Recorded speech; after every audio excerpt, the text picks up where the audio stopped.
Going to start trigonometric functions. Introduction of exercise number 3.2 trigonometric function.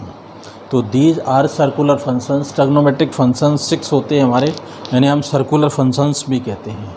circular functions इस वजह से कहते हैं कि certain interval के बाद में ये values repeat करते हैं. तो सबसे पहले हम कुछ इसके बारे में जानकारी लेते हैं. माना ये सर्किल है,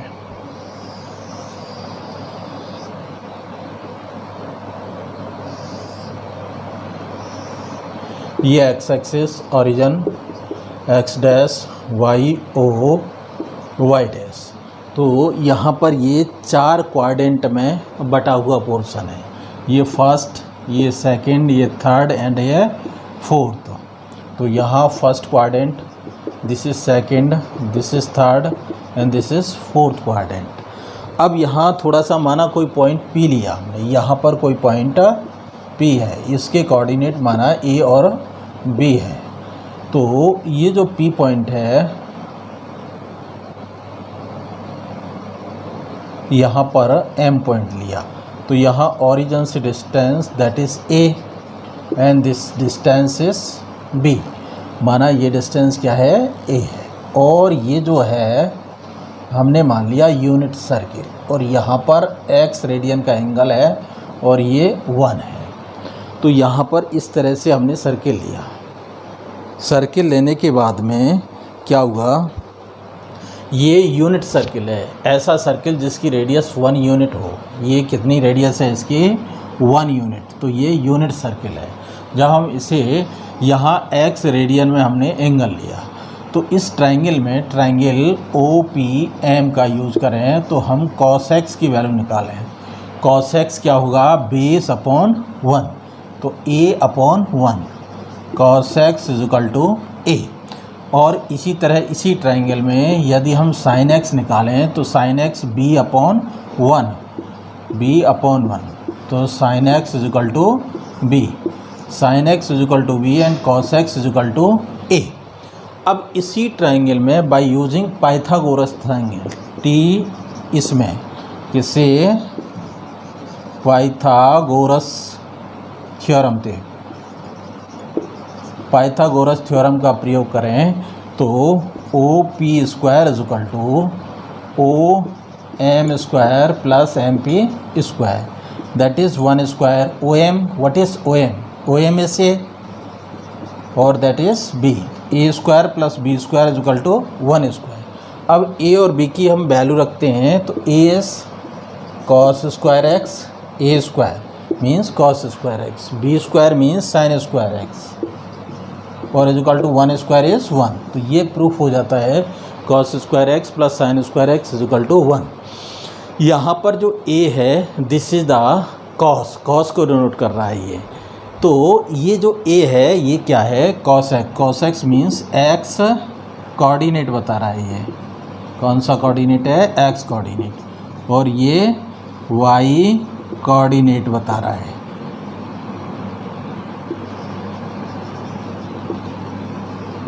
एक्स कोऑर्डिनेट और ये वाई कोऑर्डिनेट. तो यहाँ पर ए जो है डिनोट करता है एक्स कोऑर्डिनेट को और बी डिनोट करता है वाई कोऑर्डिनेट को. ये एक्स एक्सिस पर है तो एक्स कोऑर्डिनेट को, और ये वाई एक्सिस के पैरेलल है, दिस इज़ वाई कोऑर्डिनेट. तो इस तरह से हमने लिया. इस ट्रायंगल के अंदर हमने माना कि ये यूनिट सर्किल है. यूनिट सर्किल उस सर्किल को कहते हैं जिसकी रेडियस 1 हो. यहाँ पर ए और बी 2 पॉइंट हैं, ए एंड बी. तो A square plus B square that is 1 square by Pythagoras theorem. यहाँ ए की वैल्यू यहाँ से निकाली हमने इस ट्रायंगल में ओ पी एम में. कॉस एक्स की वैल्यू ए अपॉन 1, तो cos x is equal to A. इसी ट्रायंगल में sine x is equal to B upon 1, sine x is equal to B. A और बी की value यहाँ पे रखते हैं, तो A square cos square x plus B square sine square x और 1 स्क्वायर दैट इज़ 1. तो ये हमारा फॉर्मूला प्रूफ होता है. आगे अब देखिए ये यूनिट सर्किल है, इसकी रेडियस कितनी है, 1 यूनिट. तो माना ये एक्स कोऑर्डिनेट है, तो यहाँ 1 0 कोऑर्डिनेट होंगे एक्स एक्सिस पर, ये y axis x dash y dash. ये कोऑर्डिनेट 1 0, यहाँ कोऑर्डिनेट 0 1. कितना होगा यहाँ पर, x coordinate 0 and y coordinate 1. यहाँ पर एक्स कोऑर्डिनेट -1 वाई 0, यहाँ पर एक्स कोऑर्डिनेट 0 होगा और वाई कोऑर्डिनेट कितना होगा -1। ये इस तरह से कोई माना यूनिट सर्किल है। अब देखिए यहाँ से चलते हैं हम, तो ये जो है फर्स्ट क्वाड्रेंट है। कौन सा क्वाड्रेंट है? फर्स्ट। ये सेकंड और ये थर्ड और ये फोर्थ क्वाड्रेंट। यहाँ से स्टार्ट किया हमने, तो माना ये जो है क्या दिखा रहे हैं आपके, अब इनको हटा देते हैं, उसके अकॉर्डिंग लेते हैं। तो यहाँ पर आएगा आपका 0 एंगल, यहाँ पर आएगा π/2, यहाँ पर आएगा पाई और यहाँ पर 3π/2, मतलब 0 से फिर π/2 90 और फिर 90 से पाई आ गया, पाई से 3π/2 फिर 0। उसके बाद में फिर यहाँ 3π/2 में ये हो गया आपका 2π, फिर एंगल जाएगा 5π/2, उसके बाद 3π आएगा, उसके बाद 5π/2, यहाँ पाई 3π 5π/2 और उसके बाद में फिर 5π/2 में यदि हम π/2 जोड़ेंगे तो कितना आ जाएगा 3π। इस तरह से ये एंगल चलते रहेंगे, रोटेट करेंगे। इसका मतलब क्या हुआ, जैसे हमने बताया कि यहाँ जो ए वैल्यू थी वो किसकी थी, cos x की, और बी वैल्यू किसकी थी, sin x की। तो ये जो कोऑर्डिनेट थे हमारे ए बी, ए क्या था, पहला कोऑर्डिनेट क्या था ए, तो जैसे ये है, अब यहाँ 0 एंगल है तो हमने निकाला cos 0, तो पहला जो नोटेशन है ये cos डिनोट करेगा और ये क्या होगा sin 0 = 0। अब यहाँ π/2 एंगल पर गए तो cos π/2, ये पहले वाला क्या है कोऑर्डिनेट 0, ये cos के लिए और ये sin के लिए, sin π/2 दैट इज़ 1। यहाँ गए cos 0,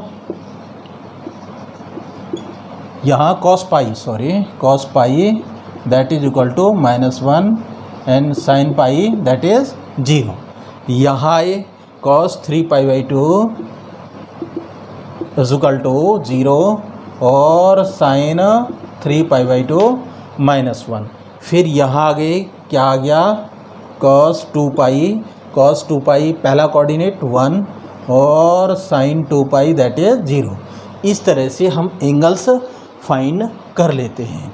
इस तरह से कुछ वैल्यूज़ हम निकाल सकते हैं, इसके थ्रू जान सकते हैं सर्कल के थ्रू।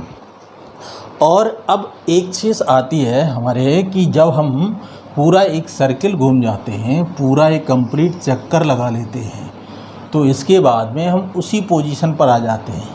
तो यहाँ 2π के बाद में, तो इसका मतलब क्या हो गया, sin 2nπ plus x that is sin x, लौट के वहीं आ गए, cos 2nπ plus x is equal to cos x।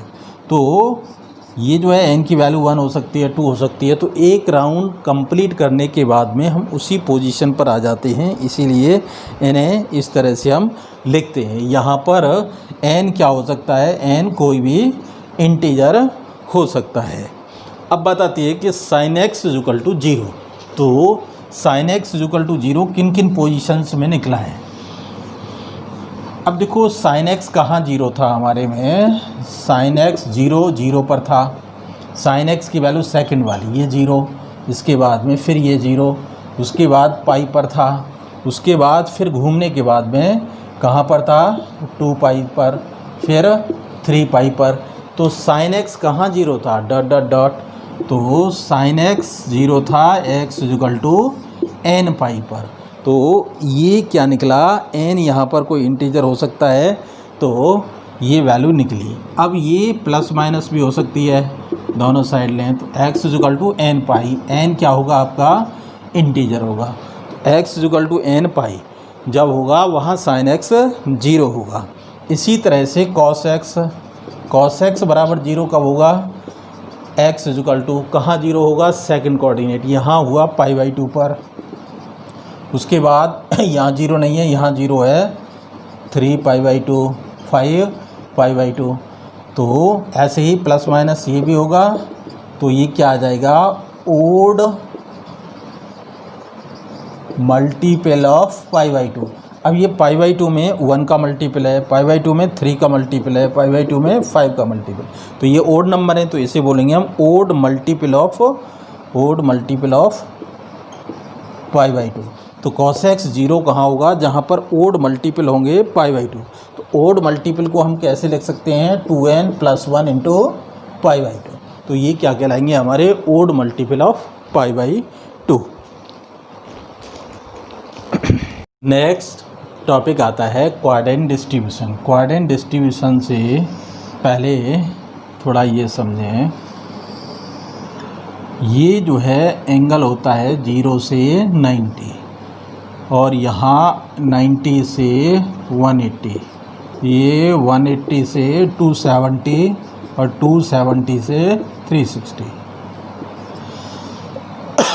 ये कहलाता है आपका first quadrant, this is second quadrant, ये थर्ड क्वाड्रेंट और यहाँ फोर्थ क्वाड्रेंट। अब यहाँ कौन सी वैल्यू पॉजिटिव और कौन सी वैल्यू नेगेटिव होती है। तो इस क्वाड्रेंट सिस्टम में क्या होता है एक्चुअल में, जैसे फर्स्ट क्वाड्रेंट है, फर्स्ट क्वाड्रेंट में कोई एंगल लिया, ये this is theta, origin a and b. अब यहाँ पर माना ये आपका स्मॉल ए है, ये बी है, तो sine theta is equal to B upon O B, C मान लेते हैं इसे, तो बी अपॉन सी। यहाँ पर ए बी सी तीनों क्या होंगी, संख्याएं पॉजिटिव होंगी, तो साइन थीटा भी पॉजिटिव होगा। कॉस थीटा क्या होगा यहाँ पर, ए अपॉन सी, तो ए और सी दोनों पॉजिटिव हैं तो कॉस थीटा भी पॉजिटिव आएगा। जब साइन कॉस पॉजिटिव हैं तो टेन थीटा होता है sine theta upon cos theta, तो बी अपॉन ए ये भी कैसा होगा, पॉजिटिव होगा, टेन थीटा भी पॉजिटिव होगा। इसका मतलब सारे ट्रिग्नोमेट्रिक फंक्शंस पॉजिटिव होंगे, तो इसमें क्या होगा, ऑल प्लस, सारे ट्रिग्नोमेट्रिक फंक्शंस पॉजिटिव होंगे। अब यदि हम सेकंड क्वाड्रेंट में थीटा लेते हैं, यहाँ पर सेकंड क्वाड्रेंट में यदि एंगल है, अब सेकंड क्वाड्रेंट में माना यहाँ ए है यहाँ बी है, ये डिस्टेंस ए है और ये डिस्टेंस बी है। तो अब देखिए ये डिस्टेंस क्या होगी, नेगेटिव होगी, ये पॉजिटिव होगी, ये कैसी होगी, पॉजिटिव। इसे तो पॉजिटिव मान के चलते ही हैं। तो अब जैसे हम निकालेंगे, माना हमने साइन थीटा निकाला, तो परपेंडिकुलर अपॉन ये, तो plus upon plus, that is plus. Cos theta, ये बेस कैसा है, माइनस, और ये प्लस, तो कॉस कैसा होगा, नेगेटिव होगा। तो साइन पॉजिटिव और कॉस नेगेटिव होगा इस क्वाड्रेंट में। तो इसके लिए इस तरह से हम फाइंड कर सकते हैं किसी भी, इसमें जैसे थर्ड में जाएं हम, थर्ड में भी इस तरह से हम निकाल सकते हैं कौन पॉजिटिव कौन नेगेटिव है। जैसे अब थर्ड क्वाड्रेंट की बात करते हैं, ये क्वाड्रेंट आपका थर्ड है, ये वाला, यहाँ पर माना ये एंगल थीटा है, यहाँ पी पॉइंट ए और b coordinate, this is a और दिस इज बी, यहाँ एम मान लो ओरिजिन मान। अब देखिए यहाँ ए नेगेटिव है और बी भी नेगेटिव है, बोथ आर नेगेटिव। ये एक्स एक्सिस की पॉजिटिव डायरेक्शन, ये क्या है, एक्स की नेगेटिव डायरेक्शन, ये वाई की, तो ये भी नेगेटिव और ये भी नेगेटिव। तो ए भी क्या है, लेस देन 0 और बी भी लेस देन 0। जब साइन थीटा होगा यहाँ, ये तो ऑलवेज क्या होगी, पॉजिटिव होगी, ये नेगेटिव होगी और ये नेगेटिव होगी। इसका मतलब जब हम साइन थीटा निकालेंगे तो साइन थीटा होगा बी अपॉन दिस, इसका मतलब नेगेटिव अपॉन पॉजिटिव। तो ये थर्ड क्वाड्रेंट में साइन थीटा कैसा होगा, नेगेटिव होगा। कॉस थीटा निकालें इस क्वाड्रेंट में, कॉस थीटा क्या होगा, बेस, ये कैसा है, नेगेटिव, और ये कैसा है, पॉजिटिव, तो ये भी नेगेटिव होगा। और टेन थीटा यदि निकालें हम इसमें, तो टेन थीटा क्या होगा, दिस अपॉन दिस, तो बी कैसा है, नेगेटिव, और ए कैसा है, नेगेटिव, तो नेगेटिव अपॉन नेगेटिव क्या होगा, पॉजिटिव। तो टेन थीटा थर्ड क्वाड्रेंट में पॉजिटिव होता है। तो इस तरह से इनको लर्न करने का एक तरीका होता है, वो क्या होता है उससे बता रहे हैं। यहाँ एक वर्ड होता है ASTC, ये फर्स्ट क्वाड्रेंट, ये सेकंड और ये थर्ड और ये फोर्थ। इस तरह से इसे लर्न करें। ए का मतलब क्या है, ऑल पॉजिटिव, ए का मतलब ऑल पॉजिटिव। इसका मतलब क्या हुआ, फर्स्ट क्वाड्रेंट में सारे trigonometric function sine, cos, tan, sec, cosec और कॉट 6 के 6 पॉजिटिव होते हैं। सेकंड क्वाड्रेंट में एस का मतलब साइन, एस का मतलब साइन और उसका रेसिप्रोकल कोसेक, ये कैसे होते हैं, पॉजिटिव, और बाकी सब रिमेनिंग कैसे होते हैं, नेगेटिव होते हैं। तो एस का मतलब साइन और उसका अपोजिट मतलब रेसिप्रोकल कोसेक, ये पॉजिटिव बाकी नेगेटिव। थर्ड क्वाड्रेंट में टेन पॉजिटिव और cot negative, cot positive, remaining कैसे आए, नेगेटिव। रिमेनिंग से मतलब है साइन है, जैसे कॉस है, वो सब क्या होंगे इस क्वाड्रेंट में, नेगेटिव। सी का मतलब है कॉस और सेक, ये तो पॉजिटिव और रिमेनिंग नेगेटिव। तो ASTC वर्ड हमें ये बताता है कि first all positive, S sine और उसका रेसिप्रोकल सेकंड क्वाड्रेंट के अंदर पॉजिटिव होंगे। फर्स्ट क्वाड्रेंट में सब पॉजिटिव होंगे, सेकंड क्वाड्रेंट में साइन उसका रेसिप्रोकल कोसेक पॉजिटिव होंगे, बाकी नेगेटिव होंगे। थर्ड क्वाड्रेंट में टेन और उसका रेसिप्रोकल कॉट, ये पॉजिटिव होंगे, बाकी नेगेटिव होंगे। फोर्थ क्वाड्रेंट में सी से मतलब कॉस और उसका रेसिप्रोकल सेक पॉजिटिव, बाकी नेगेटिव। अब जो सिस्टम होता है ASTC, इसे हम ऐसे लिख सकते हैं शॉर्ट फॉर्म में, आफ्टर स्कूल टू कॉलेज। ये लर्न करने का तरीका है, after school to college. After A का मतलब पहला अक्षर देखेंगे, A all positive, S school stand for second, T for third और सी फॉर ये। तो आफ्टर स्कूल टू कॉलेज एक वर्ड याद कर ले, उससे हमें ASTC याद रहेगा। या ये भी हो सकता है ऐड शुगर टू कॉफ़ी, इससे भी AST&C, add sugar to coffee. तो दो वर्ड हैं, इनमें से किसी को हम लर्न कर लें तो इस तरह से हम इसे क्वाड्रेंट डिस्ट्रीब्यूशन बनाया जा सकता है। तो ये हमारा क्वाड्रेंट डिस्ट्रीब्यूशन है। Range of some trigonometric functions, इन ट्रिग्नोमेट्रिक फंक्शंस की डोमेन रेंज। सबसे पहले ट्रिग्नोमेट्रिक फंक्शन आता है साइन एक्स। साइन एक्स की डोमेन क्या होगी, डोमेन का मतलब एक्स क्या वैल्यू ले सकता है, तो x belongs to real number, x कोई भी रियल नंबर हो सकता है। और इसकी रेंज वैल्यू क्या होगी साइन एक्स की, तो हमने जब साइन एक्स निकाला था तो एक्स की वैल्यू जो थी, इसकी जो रेंज थी वो -1 से 1। इसका मतलब जो साइन एक्स की वैल्यू होगी वो -1 और 1 के बीच में होगी, क्योंकि हमने ये यूनिट सर्कल पे बताया था। इस तरह से ये यूनिट सर्कल था, यहाँ पर वैल्यू 1 0 कोऑर्डिनेट था, -1 0 था, और यहाँ पर ये इस तरह से P कोऑर्डिनेट A और B लिया था, ओरिजिन था, ये A थी और ये B थी वैल्यू। तो इसका मतलब क्या था, इसका मतलब ये था कि A की वैल्यू -1 और +1 के बीच में। तो A हमने cos x माना था, B क्या माना था कोऑर्डिनेट sin x, B की वैल्यू भी -1 और +1 के बीच में, क्योंकि ये कोऑर्डिनेट 0 और 1 होगा। तो कोई भी वैल्यू -1 और +1 के बीच में लाई करेगी sin x और cos x की। तो यहाँ पर sin x की जो रेंज होगी -1 टू +1। दूसरा इसी तरह cos x होगा, x belongs to real number -1 से 1, ये इसकी रेंज होगी। थर्ड आता है tan x,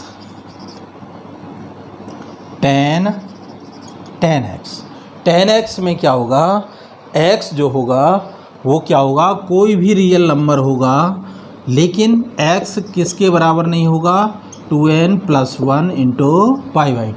इसका मतलब क्या है, ओड मल्टीपल ऑफ π/2 नहीं होगा। x की वैल्यू n बराबर 0 रखने पर π/2 आती है, तो x की वैल्यू π/2 नहीं होगी। n बराबर 1 रखने पर यहाँ n क्या है, कोई भी इंटीजर है। इस तरह से ओड मल्टीपल ऑफ π/2 पर वैल्यू अनडिफाइन होती है, इसीलिए tan x की जो डोमेन होगी कोई भी रियल नंबर होगा सिवाय इसके। अब बात आती है इसकी रेंज की, तो रेंज में कोई भी वैल्यू आ सकती है। इसका कोई भी रियल नंबर रेंज हो सकती है। इसे हम ऐसे भी लिख सकते हैं -∞ से +∞, या कोई भी रियल नंबर इसकी रेंज हो सकती है। फोर्थ जो आता है आपका आता है कोसेक एक्स। कोसेक एक्स, अब कोसेक एक्स जो होता है रेसिप्रोकल होता है साइन एक्स का। तो एक्स कोई भी वैल्यू हो सकती है, लेकिन एक्स ओड मल्टीपल पाई का नहीं होगा, क्योंकि साइन पाई 0 होता है, साइन 2 पाई 0 होता है, साइन 3 पाई 0 होता है, तो इस पर वैल्यू 0 होगी। इसीलिए x is not taking this value in the domain of this. Now अब रेंज की बात आती है, तो कोई भी रियल नंबर होगा और सिवाय -1 एंड 1 के, -1 एंड 1 की, -1 और 1 तो हो सकती है वैल्यू, तो इसका मतलब कोई भी रियल नंबर एक्सेप्ट -1 एंड 1, ये क्या होगी, इसकी रेंज होगी। -1 और 1 के बीच में कोई वैल्यू नहीं होगी। ऐसे ही 5 sec x होगा। sec x क्या होगा, x belongs to real number. sec x होता है x is not equal to this, तो x क्या होगा 2n + 1 π/2 n belonging to z। x कोई भी रियल नंबर होगा जबकि ये नहीं होगा, तो रेंज क्या होगी -1 से 1, इसमें वैल्यू नहीं आएगी। sec x में ओड मल्टीपल sec x होता है 1/cos x। cos x कहाँ 0 होता है, इस पोजीशन पर cos x 0 होता है, इसीलिए ये वैल्यू नहीं आएंगी। डोमेन के अंदर x कोई भी ओड मल्टीपल π/2 नहीं लेगा और इसकी रेंज ये होगी। 6 आता है आपका cot x। cot x भी काम करेगा किसकी तरह, cot x का मतलब है cos/sin, तो साइन की तरह से काम करेगा। तो sin x is not equal to 0, तो sin x कहाँ 0 नहीं होगा, तो x कोई भी रियल नंबर होगा जबकि x किसके बराबर नहीं होगा, n पाई के बराबर नहीं होगा, और ये कोई भी रियल नंबर दे सकती है वैल्यू। यहाँ क्या है, n कोई z है इंटीजर, तो इसका मतलब क्या हुआ, ये क्या है, इसका ट्रिग्नोमेट्रिक फंक्शन है और डोमेन और रेंज है। ये very important concept for the class 12th also, तो इसे ढंग से समझ लें। वैसे भी देखो साइन एक्स है, साइन एक्स होता है परपेंडिकुलर अपॉन हाइपोटेन्यूज, तो परपेंडिकुलर कभी भी किसी भी ट्राइंगल का, माना ये एक्स है, ये परपेंडिकुलर परपेंडिकुलर जो वैल्यू होगी वो हमेशा हाइपोटेन्यूज से छोटी होगी, ज़्यादा से ज़्यादा बराबर हो जाएगी, उससे बड़ी नहीं होगी। तो ये जो मॉड ऑफ साइन एक्स है हमेशा वैल्यू क्या होगी, <= 1 होगी। इसका मतलब क्या हुआ, sine x lies between -1 and +1। वही स्थिति cos x की होगी, cos x b/h, तो वही बेस जो होगा वो हाइपोटेन्यूज से बड़ा नहीं होगा, ज़्यादा से ज़्यादा बराबर होगा, तो वही स्थिति cos x की आ जाएगी, cos x -1 से 1। जबकि tan x जो होता है वो परपेंडिकुलर अपॉन बेस होता है, तो परपेंडिकुलर बेस में कोई भी बड़ा कोई भी छोटा हो सकता है, इसीलिए tan x की जो रेंज होगी ये x बिलोंगिंग टू क्या होगी, रियल नंबर, जो रेंज इसकी होगी वो भी रियल नंबर होगी। इसका मतलब x की किसी भी वैल्यू पर इसकी जो डोमेन की किसी भी पॉइंट पर इसकी जो रेंज होगी वो -∞ + ∞ होगी। ओके।